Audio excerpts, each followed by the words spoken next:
అందరికీ నమస్కారం. నా పేరు పోట్ల చిన్నంకారావు. త్రిపురాంతకం మండలం కొత్తన సముద్ర గ్రామం. నేను ప్రకృతి వ్యవసాయంలోకి వచ్చి 8 సంవత్సరాలైంది. 7 సంవత్సరాల నుంచి పిఎండిఎస్ వేస్తూనే ఉన్నా.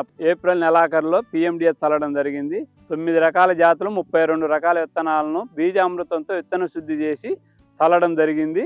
మొదట్లో 4 రకాలు మాత్రమే వేసేవాడిని. ఇప్పుడు 32 రకాలు కలిపి వేయటం వల్ల వేరు వ్యవస్థల వేర్లు ఉంటాయి కదా, ఆ వేరు వ్యవస్థ వల్ల నేల బాగా గుల్లబారి నేల చూస్తే మనం మృదువుగా బాగా లూజుగా ఉంటున్నది.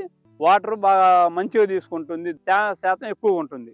మన ప్రధాన పంటకు బాగా బలం చేకూరుతుంది. మేము గత 3 సంవత్సరాల నుంచి ఇది బరిగోలకు పశువుల మేతగా అమ్మడం జరుగుతుంది. అంతకుముందు కలే దున్నే వాళ్ళము. ఇప్పుడు మేతగా ఇవ్వటం వల్ల బరిగోళ్ళు ఆరోగ్యకరంగా ఉంటున్నాయి, పాల వృద్ధి పెరిగింది. వాళ్ళు మరలా మాకే ఇవ్వండి అనేంతగా మేము ప్రతి సంవత్సరం దీన్ని అవలంబిస్తున్నాం.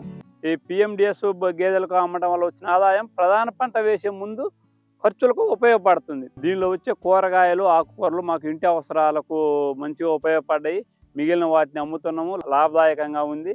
ఈ పిఎండిఎస్ గేదెలకు అయిపోయినాక కలే దున్నుతాం. కలే దున్నినాక అంతకుముందు 400 ఘనజీవామృతం వేసేవాళ్ళం. ఇప్పుడు 200 తోటే సరిపోతుంది. ఈ ఏరియాలో మినిమం 50 ఎకరాల హ్యాండ్ ఓవర్లో మొత్తం వేస్తున్నారు. ఇదే పిఎండిఎస్ 3 సంవత్సరాల నుంచి కంటిన్యూషన్గా. వాళ్ళు కూడా ఇదే రకంగా భూమి ఏ రసాయనాలు లేకుండా ప్రధాన పంటకు ఆయుధంగా వాడుకుంటున్నారు. బాగా నమ్ముతున్నారు, చెప్పారు కూడా.